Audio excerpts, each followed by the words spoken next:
할렐루야, 반갑습니다. 거룩한 주일 좋은 아침 모기가 있었어요. 함께 예배드림이 기쁨이 됩니다. 자, 인간 사회는요, 역사적으로 살펴보면 언제나 위기와 갈등이 존재하죠. 그럴 때마다 누군가를 희생양 삼아서 잠정적인 평화를 얻었습니다. 이것이 인간의 역사예요. 프랑스 철학자 르네 지라드, 얼마 전에 돌아가셨어요. 이 르네 지라드라는 이 프랑스 철학자가 희생양 메커니즘이라고 이를 설명을 했습니다.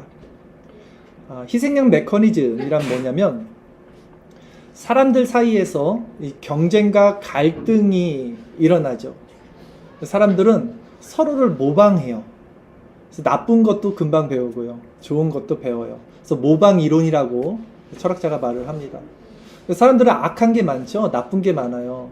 그러니까 계속해서 악한 것을 모방합니다. 그러면 사회가 어떻게 됩니까? 점점 붕괴될 위기에 놓이게 되는 거예요. 야, 너도 안 하는데 나도 안 해. 너도 안 해? 나도 안 해. 이래버리면 아무도 안 해버리면 사회가 어떻게 됩니까? 자기 이익만 추구하니까 붕괴가 되겠죠. 그때 이 공동체가 희생양 한 명 혹은 한 집단을 이제 지목해서 폭력을 거기 집중시킵니다.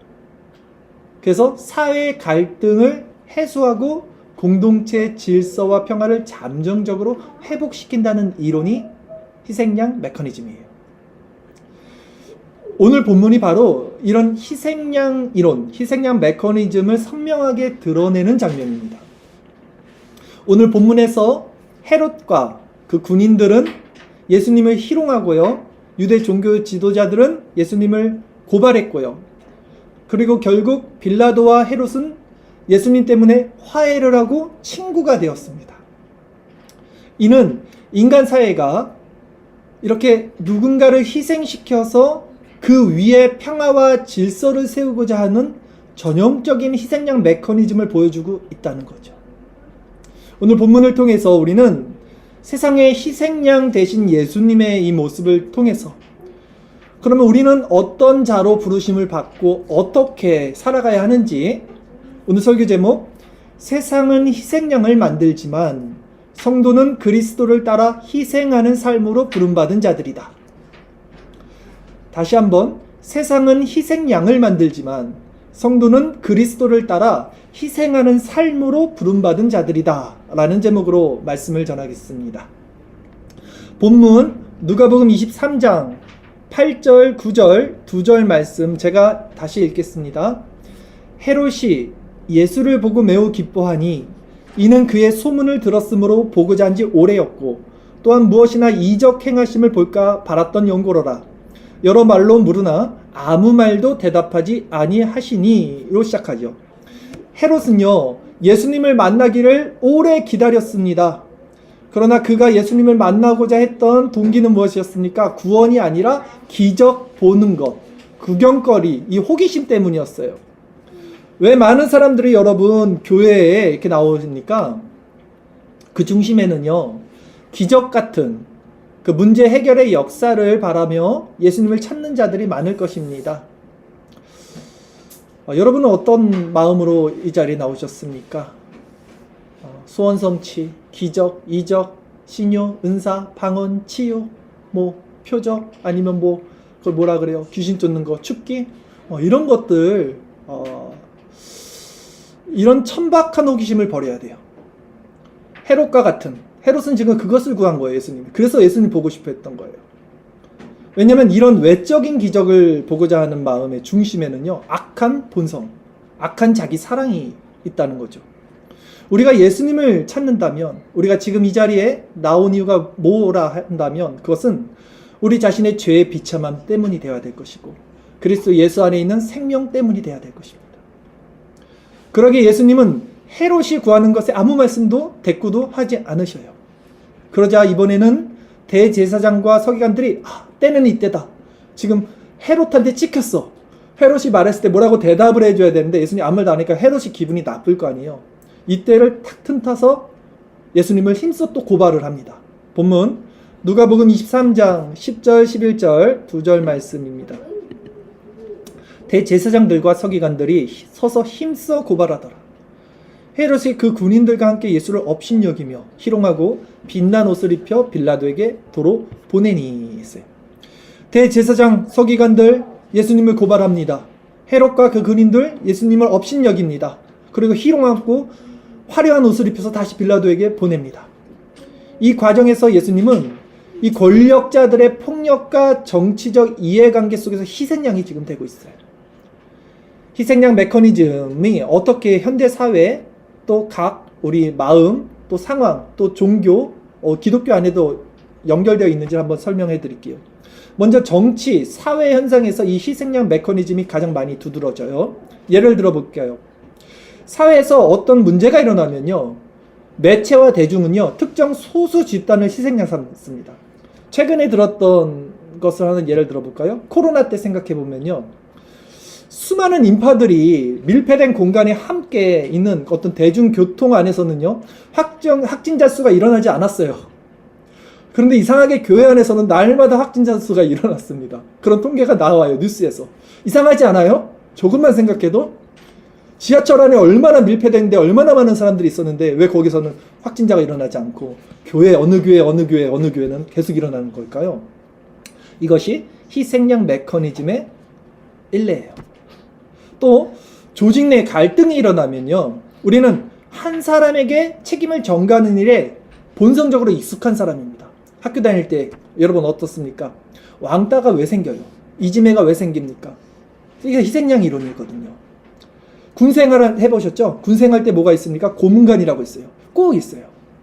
우리는 한 사람을 죽여서 내가 이 전체 공동체 구성원으로 합류하여 보호받는데 익숙한 죄된 본성을 가지고 있는 자들이에요. 그래서 한 사람을 죽여야지만 나는 이쪽 무리에 속해. 이게 희생양 이론이잖아요. 또 종교적인 맥락에서도 똑같습니다. 고대 제사나 신하들을 보면요, 이렇게 인신 제사들을 막 지낸단 말이에요. 이 희생양 메커니즘이 반복적으로 나타나는 거예요. 예를 들어서 몰렉신, 이방신이죠. 몰렉신에게 자식을 바치는 그 풍습이 있었잖아요. 그 유대인들도 따라하잖아요. 이 자식을 왜 바치냐면 자식이 여러 명이잖아요, 고대 사회는. 근데 자식 하나를 바치면 나머지 자식들이 잘 산대요. 그러니까 나머지 자식들을 잘 살게 하기 위해서 한 명을 희생시키는 거예요. 인신제사가 그렇다고요. 이게 전형적인 인간 사회의 악한 모습, 즉 희생양 메커니즘을 반영하고 있는 거죠. 자, 그러나 예수님의 십자가 사건은요, 얼핏 보면 이 희생양 메커니즘을 그대로 따라가는 것 같아요. 예수님은 약한 모습으로 십자가에 달리셨고 권력자들에 의해서 희생을 당하는 것 같아요. 그런데 이 세상에 있는 모든 희생양 메커니즘과 달라요. 왜냐하면 세상은요, 약한 자를 희생양 삼지만 사실 예수님은 사실 누구보다 강한 자였어요. 그쵸? 원래 희생양은 약한 자를 삼아야 되는데 예수님은 누구보다 강한 자였어요, 사실은. 근데 그가 희생양이 된 거예요. 이게 다르잖아요, 지금. 그러게 세상은 예수님을 죄인으로 몰아서 희생양 삼았지만 예수님은 부활을 하심으로 이 희생양 메커니즘의 종결을 이루셨어요. 그리고 또 다른 이 패러다임의 전환을 여셨어요, 이제. 무슨 말이냐면 기독교 복음은요, 더 이상 누군가를 희생시켜야지만 평화가 온다는 이런 폭력적 질서를 정당화하지 않아요. 그리고 진정한 평화는 그리스도의 십자가, 즉 자기 부정과 부활에서 완성된다는 것을 확증하신 거예요. 이게 새로운 희생양 메커니즘의 전환을 이루신 사건이 십자가입니다. 다시 한번 말씀드릴게요. 중요한 말입니다. 기독교 복음은 뭐냐면 세상 사람들은 여지껏 역사가 누군가를 희생시켜서 평화를 얻었어요. 근데 그것은 한시적이에요. 그러나 그렇게 오는 폭력적 질서를 정당하지 않아요, 기독교는. 오히려 진정한 평화는 그리스도의 십자가 안에서 이루어진다. 따라서 르네 발음이 안 되더라고, 이 사람 이름이. 르네 지라드가 말한 이 희생양 이론에 대해서 이분이 개혁주의 관점을 갖고 있진 않아요, 제가 볼 때는. 물론 개혁주의 안에 있는 부분이 있어서 개혁주의 신학자들도 이분을 좋아하시는 분도 있고 어떤 컨퍼런스나 이런 데서도 이 주제를 가지고 말하는 사람들이 많고 기독교 내 신학자들에서는 꽤나 유명한 사람입니다. 르네 지라드. 꽤나 유명한 사람이에요. 그래서 저도 살펴본 건데, 제가 살펴봤을 때는 개혁주의 관점과는 좋은 결이 달라요. 뭐가 다른지, 이분이 사상이 틀렸다는 건 아닌데 이분의 사상을 개혁주의 관점에서 어떻게 좀 더 이렇게 보강할 수 있는지 좀 정리를 한번 해드릴게요.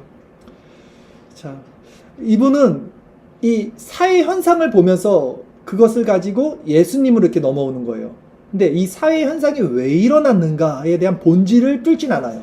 이 사회 현상, 그러니까 인간은 왜 약한 사람을 희생양 삼는가의 본질은 뭐예요? 죄성이잖아요. 인간의 죄성으로 그걸 끄집어내지 않아요. 그냥 사회 문제로서 보는 거예요. 여기 한 개죠. 또 한 가지, 그리스도의 십자가가 이 모든 것을 완성했다라고 르네 지라드는 말을 합니다. 이사야 그 어린 양 그 예언을 통해서. 근데 이 죄로 그것을 끌어내지 못하니까 그리스도의 십자가를 단지 이 사회 문제, 우리가 일어나는 인류의 문제를 해결하는 어떤 해결자로만 보는 거예요. 근데 사실은 대속의 은혜가 있죠. 그러니까 죄를 대속하는 의미가 있는 거잖아요, 십자가가. 그러니까 전체적으로 이것을 좀 더 이 구속사적, 그러니까 죄로서 풀어내지를 못하는 한계점이 있더라. 이것이 이제 제 견해입니다. 그래서 제가 조금 더 이것을 개혁주의 관점에서 이 희생양 이론을 정리를 해보자면, 모든 인간은 죄로 인해서 전적으로 부패했기에 인간이 가진 권력은 본질적으로 부패할 수밖에 없다. 그리고 따라서 그 권력은 언제나 자신보다 약한 사람, 그리고 자신의 안전을 위해서 그 무고한 자들을 희생시킨다. 그러나 하나님의 나라는 결코 이런 방식으로 세워지지 않는다. 예수 그리스도가 그 죽음과 부활을 통해서 그 새로운 희생양 메커니즘의 전환을 이루셨다. 이렇게 정리를 해볼 수 있을 것 같습니다. 여기까지 이해 가셨죠? 이따가 성경 공부 시간에 한번 더 자세하게 이 르네 지라드의 사상을 한번 나눠보고 할게요. 이제 본문 마지막 구절 한번 살펴볼게요. 오늘 누가복음 23장 12절 말씀입니다. 제가 읽겠습니다. 헤롯과 빌라도가 전에는 원수였으나 당일에 친구가 되니라. 둘이 원수였어요. 근데 당일에 친구가 됐어요. 누구 때문에 친구 됐어요? 예수님 때문에. 예수님을 희생양 삼는 순간 원수였던 권력자들이 화해를 합니다. 여러분도 그런 거 있지 않아요? 둘이 사이에 안 좋았는데 공공의 적이 나타나면 우선 걔를 때려잡을 때까지는 친구가 되는 거야. 그런 거 있잖아요. 그리고 그런 거 있지 않아요? 이렇게 사이가 안 좋았는데 더 이렇게, 이건 진짜 못된 마음인데요. 악한 마음인데 누가 잘 못되면 아이고 안타까워라 어떡하냐 하면서 은근히 내 안에는 나는 좀 그렇게 안 돼서 다행이다. 우리 집은 그렇게 안 돼서 다행이다. 뭐 이런 거 있지 않아요? 또 나만 그런 또 표정으로 그렇게 하시지 마시고, 다 있잖아요. 정도의 차이가 있는 거지. 아니하잖아요. 저 사람의 고통을 보면서 기뻐하진 않지만 은근히 마음속에서 올라오는 나는 그래도 다행이네. 이런 거 있어요. 인간이. 이게 부패한 죄성이죠. 이 희생양 메커니즘은요, 이렇듯 무고한 자를 희생양 삼아서 잠시 화해도 하고 질서도 회복시킵니다. 그러나 그것은 진정한 화해도 연합도 화평도 질서도 회복도 아니에요. 이거는. 그것은 거짓 평화입니다. 이것은 거짓 평화예요. 자, 헤롯과 빌라도가 영원히 친구가 됐을까요? 아니죠. 한시적으로 잠깐 친구가 됐을 뿐입니다. 본질적인 죄의 문제를 해결하지 못하면 인간은 결코 누구도 진정한 평화를 누릴 수 없어요. 친구가 될 수 없어요. 오늘의 친구가 내일이 적이잖아요. 그러기에 이 희생양 메커니즘을 완전히 종식시킬 수 있는 방법은 오직 한 가지. 예수 그리스도, 그리고 그분과의 연합뿐입니다. 그분과 연합되는 자가 아니면 누구도 진정한 평안을 누리며 세상을 살 수 없어요. 그리고 이 화평을 세상에 전해줄 수 없어요. 때문에 오늘 본문에서 예수님이 세상 가운데 희생양이 되신 이유는 명확합니다. 즉 하나님의 뜻은 그리스도의 죽음으로 더 이상 희생양이 필요 없는 하나님 나라의 완성을 이루시기 위함이에요. 고린도후서 5장 21절 말씀입니다. 주설교 말씀 구절 제가 읽겠습니다. 하나님이 죄를 알지도 못하신 이를 우리를 대신하여 죄로 삼으신 것은 우리로 하여금 그 안에서 하나님의 의가 되게 하려 하심이라. 아멘. 하나님의 뜻은 이 그리스도의 죽음으로 더 이상 희생양이 필요 없는 하나님 나라의 완성을 이루기 위함이라고 했어요. 우리로 하여금 그 안에서 뭐가 되게 하려고 했어요? 하나님의 의가 되게 하려고 했어요. 하나님의 의가 뭡니까? 의와 희락과 화평이 뭡니까? 하나님 나라라고요, 그것이.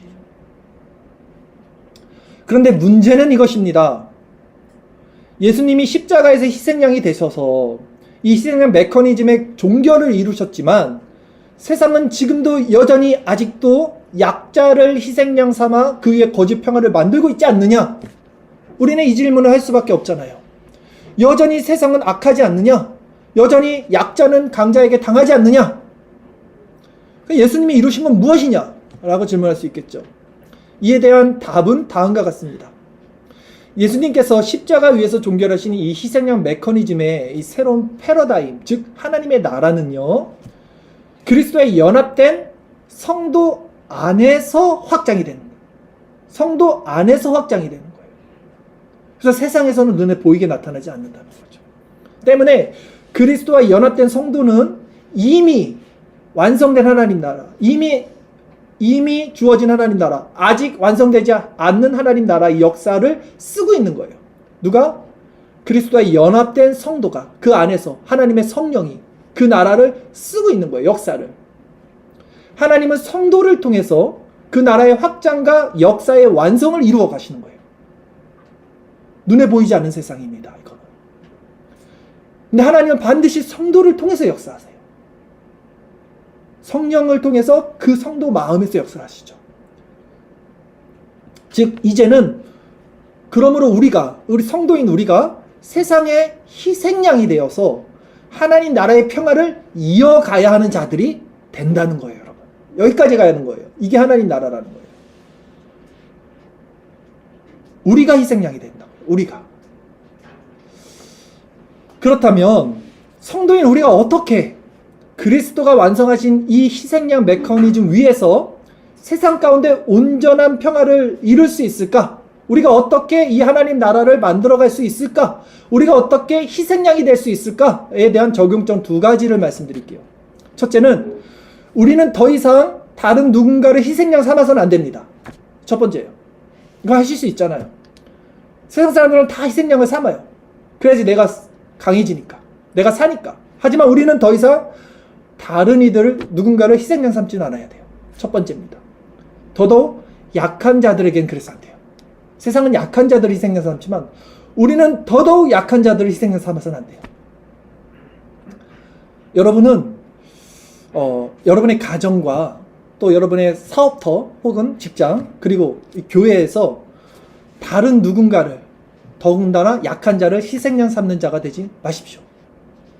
가장 약한 자를 가장 존귀한 자로 대접하고 섬기십시오. 이것이 우리가 하나님 나라를 확장하는 첫 번째 적용점이라는 거예요. 두 번째는 뭐냐? 두 번째는 우리가 하나님 나라의 평화를 이어가기 위해서 우리에게 적용점이 되는 두 번째는 우리는 그리스도의 침묵을 본받는 자들이 되어야 된다. 오늘 본문에서 예수님이 헤롯 앞에서 침묵을 하신다는 거죠. 예수님은 억울한 고발과 조롱 앞에서 침묵을 하십니다. 이 침묵이라는 것은 무기력한 게 아니에요. 예수님은 가장 강한 자인데 침묵을 하셨어요. 무기력이 아니라 하나님의 나라를 완성하기 위한 실천적인 행동이에요. 침묵이 행동입니다. 침묵하심으로 십자가를 완성하셨죠. 그러기에 우리는 그리스도께서 이루신 이 희생양 메커니즘 위에서 세상 가운데 온전한 평화를 이루기 위해 첫 번째, 더 이상 다른 이들을 희생양 삼지 마시고요.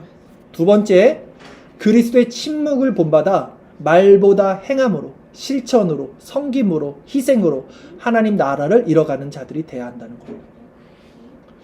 칼빈이 기독교 강론 3권 7장에서 이렇게 강조를 했어요. 우리는 우리 것이 아니라 하나님의 것이다. 이 명제입니다. 이거 하나만 우리 안에 오롯하게 박혀 있으면 여러분 삶의 기준과 삶의 행태들은 완전히 변하고 형통한 가운데 살게 됩니다. 우리는 우리 것이 아니라 하나님의 것이다. 이 완전한 정체성의 전환. 이게 필요해요. 그러므로 칼빈이 이렇게 말합니다. 그러므로 우리는 우리 자신을 잊어버리고 이웃을 위해 봉사하며 살아야 한다. 이게 성도의 정체성이라고 딱 명시를 합니다. 즉 우리 삶의 희생은요, 그리스도의 사랑을 실천하는 삶인 거예요. 그러나 이 사랑과 희생, 섬김의 열매는 죄 가운데 있는 인간 안에서는 행할 수가 없습니다. 그러기에 우리는 어떻게 해요? 날마다 포도나무 대신 그 그리스도와 붙어있는 가지로서 그분께 영적인 생명력을 매 순간 공급받는 거예요. 그 공급받는 방편이 뭐예요? 우리는 새벽 기도 모임부터 수요 말씀 기도회, 금요 기도 집회, 토요 성경 공부 모임까지 각종 은혜의 수단이라고 하죠, 이거를. 이 섬김의 삶을 살 수 있는 힘과 은혜를 이렇게 공급받는 것입니다. 너무나 심플하죠. 너무나 단순하죠. 그러나 실제 이렇게 살아가는 것은 너무나 큰 갭이 있을 것입니다. 여러분은 진짜 이렇게 사는 삶을 원하십니까? 여러분이 진정 이런 모습으로 살아갈 때 하나님은 교회 공동체를 통해서 그 가정과 직장과 사회와 모든 세상을 진정한 평화로 이루어 가시는 거예요. 이게 하나님 나라가 확장되고 완성되는 원리라는 거예요. 그러나 여러분은 이 한 가지 사실을 또 기억하십시오. 교회 공동체 안에서요, 섬기는 자들만 섬기지 않도록 하셔야 합니다. 함께 섬기고 함께 나눠야 하는 거예요, 교회는. 그러기에 성경은 이렇게 권면을 합니다. 베드로전서 4장 10절 말씀, 주일설교 말씀 구절 제가 읽겠습니다. 각각 은사를 받은 대로 하나님의 여러 가지 은혜를 맡은 선한 청지기 같이 서로 봉사하라. 각각 받은 은사가 다르죠. 그러면 선한 청지기 같이 서로 봉사하라. 서로 봉사하라. 여러분이 교회 안에서 이 섬김을 할 때 가정에서나 직장에서나 사회에서도 할 수 있게 됩니다. 성경은요, 작은 것에 충성하는 자가 큰 것에 충성한다 그랬어요. 교회에서 이 정체성을 가지지 못하면 뻔해요. 가정에서 어떻게 할지, 사회에선 더더욱 어떻게 할지. 그러기에 그리스도의 몸된 교회 안에서 이 섬김이 시작돼야 됩니다. 그리고 우리가 속해 있는 가정, 직장, 사회 공동체까지 이 섬김이 확장되는 거예요. 그래서 온전한 평화를 이루는 자 되기를 정말 주님의 이름으로 기원합니다. 자, 이제 결론적으로 말씀드리겠습니다. 오늘 설교 왜 이렇게 짧죠? 좋으시죠? 짧지만 명확합니다. 네, 메시지는 확실해요. 결론적으로 말씀드릴게요. 사랑하는 성도 여러분, 오늘 우리는 본문을 통해서 세상에서 희생양 되신 예수님의 모습을 살펴봤습니다. 헤롯, 군인들, 빌라도는 예수님을 희생양 삼아 화해와 평화, 친구가 되었습니다. 그러나 그 평화는 이 악한 마음 위에 세워진 거짓 평화였어요. 예수 그리스도는 십자가 위에서 인간의 이 거짓된 희생 구조를 폭로했어요. 그리고 그의 부활을 통해서 진정한 자유와 평화의 길이 무엇인지를 그 성도들에게 열어주신 거죠. 즉 의와 희락과 평강으로 가득한 하나님 나라를 이제 그 성도들 마음 가운데 이루셨어요. 이미 이루셨어요. 아직 이루지 않는 나라는 이제 우리가 행해 나가는 것입니다. 예수님께서는 이렇게 인간의 희생양 메커니즘을 종식시키고 구속의 길을 완성하신 것입니다. 그러기에 우리에게 부르신, 우리에게 주어진 부르심은 명확합니다. 첫째, 우리는 더 이상 누군가를 희생양 삼지 말아야 합니다. 더 이상 힘의 원리 가운데 약하고 소외된 자들을 죽이고 강한 그룹 안에 편승하여 살아가고자 하는 이 희생양 메커니즘을 따르는 자들과 결을 같이 해서는 안 됩니다. 여러분이 얼마나 그런 습성들이 있는지 한번 생각해 보세요. 누군가를 원망하죠. 핑계를 대죠. 꼭 책임을 전가하죠. 그거 하지 말라는 거예요. 그리고 그 핑계를 대고 하는 것이 약한 사람이 돼서는 더더욱 안 되는 거예요. 여러분보다 약한 사람에게 그렇게 해서는 안 되는 거예요. 둘째, 우리의 부르심은 명확합니다. 교회와 가정과 사회에서 피스메이커가 되십시오. 교회와 가정과 사회에서 피스메이커가 되십시오. 섬김을 통해서 그리스도가 완성하신 하나님 나라의 복음을 길을 확증해가는 자들이 되어야 됩니다. 이 르네 지라드가 말한 그 이론들을 제가 좀 살펴봤더니 두 가지를 말했는데 오늘 설교에서는 제가 말하지 않았는데 자세히 하나는 희생양 이론이고 하나는 모방 이론, 아까 얘기했던 모방 이론이에요. 그래서 이 모방 이론이 굉장히 중요한 것 같아요. 제가 볼 때는. 왜냐하면 사람은 모방을 한다는 거예요. 예를 들어 볼게요. 공동체 안에서 누가 예를 들게 그냥 청소를 해요. 근데 청소를 하고 싶은 사람이 있고 하기 싫은 사람이 있습니다. 이 기준은 달라요, 사람마다. 근데 이 예배당이 하나님의 몸된 곳이고 우리 성도들을 쾌적하게 예배드릴 수 있게 하는 것에 기쁨을 갖고 있는 사람들은 청소를 하는 것을 좋아하겠죠. 근데 반대로 귀찮아, 이거 왜 해야 돼? 하는 사람들은 청소하는 게 좋아요? 싫죠. 근데 이 청소하기 싫어하는 사람들이 청소하지 말죠, 다음에 하죠, 만약 이렇게 말을 던져요. 그러면 어떤 현상이 일어납니까? 주변에 또 모방 효과가 일어난다고요. 모방 효과가. 공동체 자체가 그렇게 변하는 거예요.